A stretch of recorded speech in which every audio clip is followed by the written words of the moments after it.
रसवारी हो।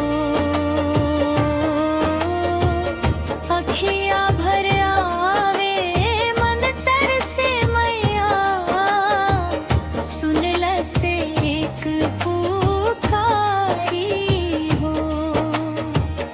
दिन रात जो ही तोर बाट मैया, हमरे हृदय की तू क्यारी हो।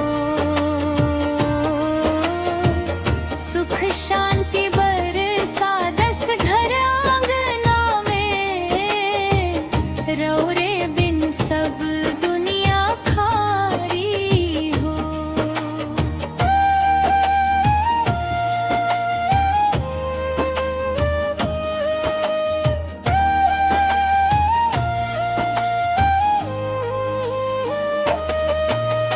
जय जय बोले गवई टोला सारा, गूंजे मैया के दरबारी हो। निमिया के छाँव तले बैठल भक्तन, खुलल नसीब मिटल बीमारी हो। जय माँ, जय माँ,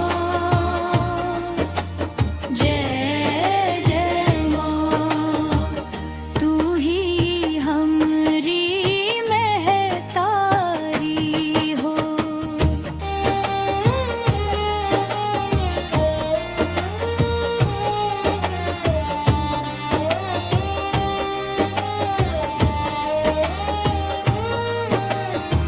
निमिया के छाँव में बस